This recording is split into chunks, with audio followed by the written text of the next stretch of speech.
So in pickleball, there are 3 different types of drops. There's the flat drop, the underspin drop, and the topspin drop.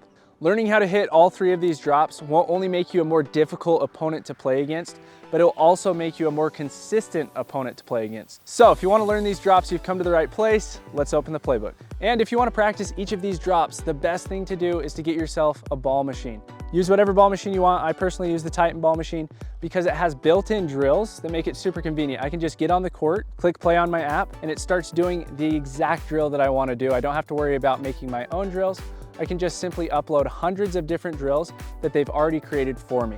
So if you want to pick yourself up a Titan ball machine and start practicing your drops, you can get $100 off through my link at the top of the description of this video. So number 1 that we're going to be talking about is the flat drop or push drop.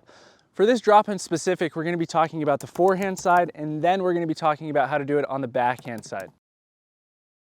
The first thing that you want to make sure of with this drop is that whatever side it's on, and for this instance, it's on our forehand side, we get to where our paddle face is open towards the court and towards the ball where it's coming from as soon as possible. So as soon as I know that it's going to my forehand side, I'm opening my paddle face towards my forehand side. That's step number 1.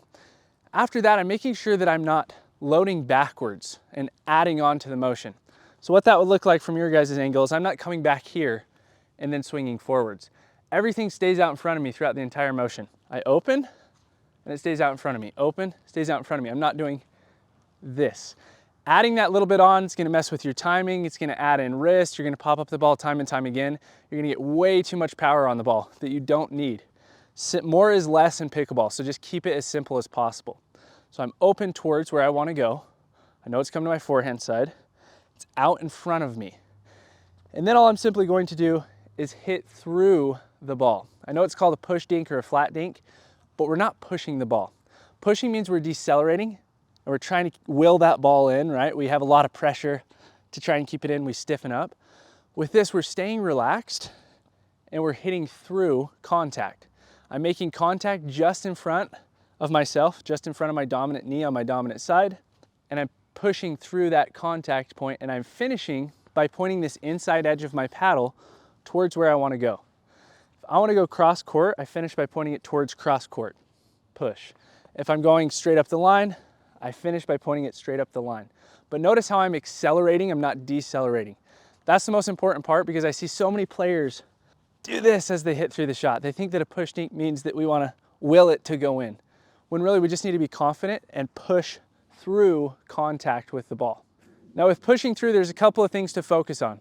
We're hinging from our shoulder, meaning our shoulder's doing all the work. We can have a slight bend in our elbow, but we're not bending as we're hitting, okay? So if I have a slight bend, that bend stays slight throughout my entire motion. If I have a huge bend, that bend stays huge throughout my entire motion. I'm not unbending. If you add these unnecessary movements, that's what causes inconsistency. It's a really bad habit to build. The other thing is a lot of players will use their wrist when they're hitting through the shot and they'll slap through it. You want to lock your wrist in place. So the best way to think about it is if you were to draw an arrow straight through your forearm, all the way through to your wrist, all the way out the top of your hand, it would lock your wrist in place. It couldn't go that way and it couldn't go that way. And this is what we see happen as they hit through the ball. So instead you want to keep that locked as if that arrow has kept it locked in there. As you hit through the shot and you're hinging from your shoulder as you hit through the shot. So we're simplifying it by just hinging from the shoulder. By so doing, we're not going to add on unnecessary movements that cause us to be inconsistent. So with this push dink, I'm here, push out towards where I want to go. And remember, I'm going through contact. I'm not stopping at contact and hoping that it'll go in. I'm pushing through and I point with that inside edge. Wherever that's facing is where I want to go. Remember early preparation, keep it out in front of you. Now onto the backhand side. With this shot, it's the same exact thing, just on the backhand side. So instead of opening to this side, I'm opening to this side of my paddle. The backhand of my paddle is going to be open towards the sky. Take a note that as I contact through the ball, I'm hitting the underside of the ball as I come through it. I'm not hitting the back, I'm not hitting the side. I'm hitting the underside. And by so doing, I have that open paddle face, which helps me to be able to consistently hit the underside of the ball. So as soon as I know it's going to my backhand side, I'm open towards that side, and I finish and extend with the now outside edge of my paddle towards where I want to go. I want to go cross court, it's going over there. If I want to go up the line, it's going over there, keeping everything out in front of me, nice and simple. So if I'm going cross court, it's going over there. It's just nice and flat through my shot. If I'm going up the line, I point up there. Notice how I'm extending through contact. So it's really important to keep that arm as relaxed as possible and just hinge from the shoulder. Number 2 is the underspin drop or slice drop. And I'm gonna be teaching you this on the forehand and backhand side. Starting with the forehand side, what you wanna focus on is early preparation. So I'm coming over here to this forehand side as soon as I know where the ball is going, and I'm opening my paddle face towards the court and towards the sky. Because with this shot, I'm gonna be cutting underneath the ball. And when I cut under the ball, I wanna act like there's hairs on the bottom side of the ball that I'm cutting off or combing through. Okay, so I'm combing under as I hit through the shot and extend through the shot. So my early preparation, I'm here, ready to hit this ball. The ball comes to my forehand side, and then I'm cutting underneath and I'm getting that brush motion. The actual motion that I'm coming through is across my body, okay? As I come out in front of me, that doesn't become as much across when I'm trying to hit down the line, but I'm still cutting under the side of the ball. Okay, so I'm going from dominant side to non-dominant side, no matter where I'm trying to place the ball. And then it just comes down to where you point the tip of your paddle at the end. So this inside edge is where the ball is ultimately gonna go.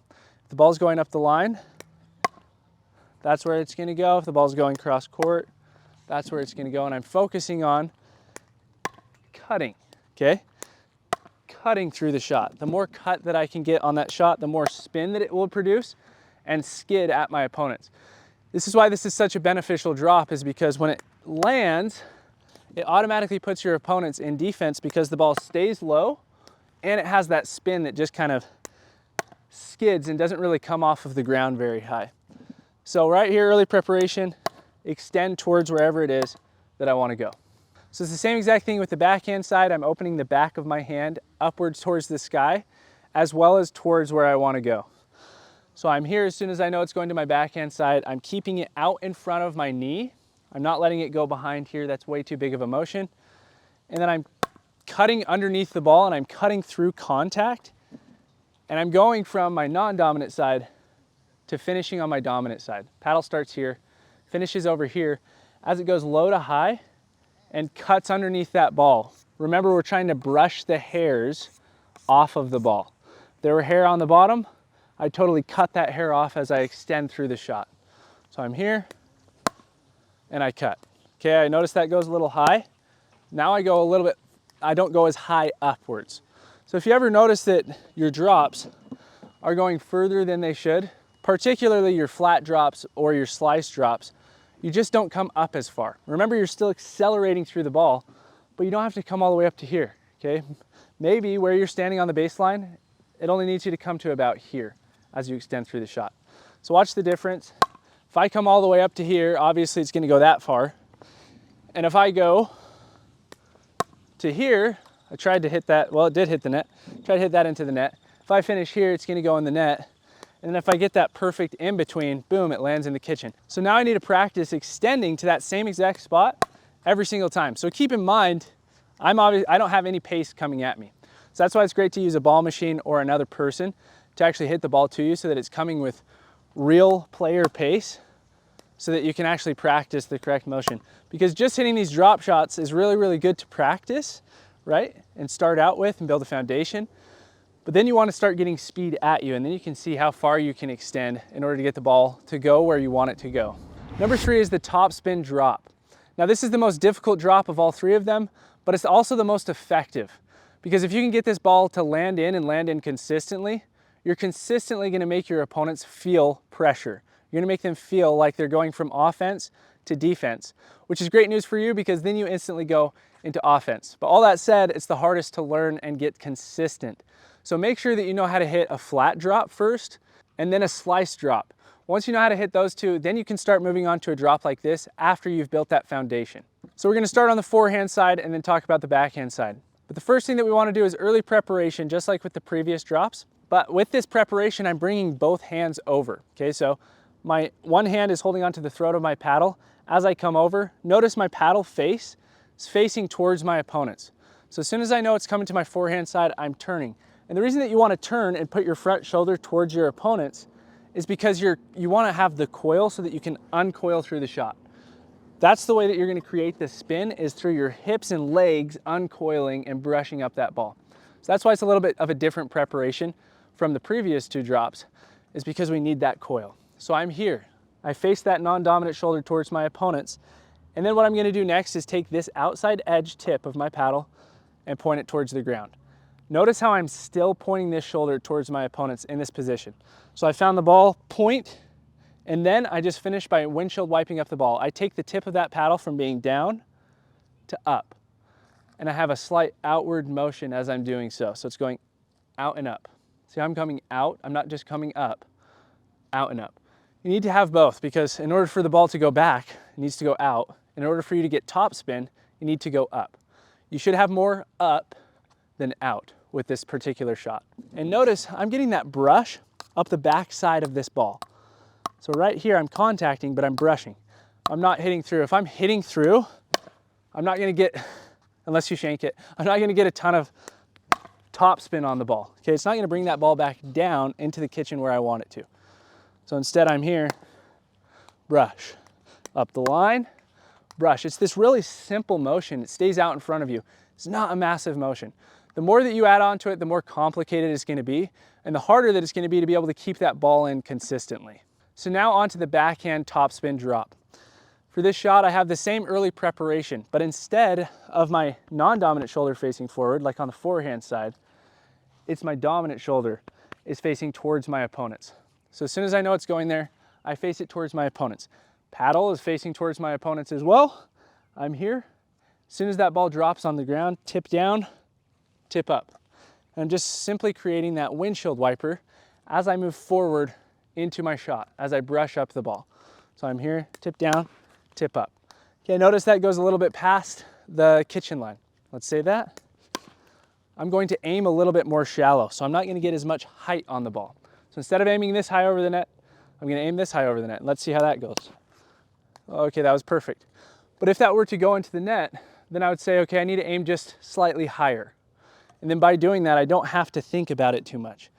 But I'm here, and essentially all it is a topspin forehand with your non-dominant hand.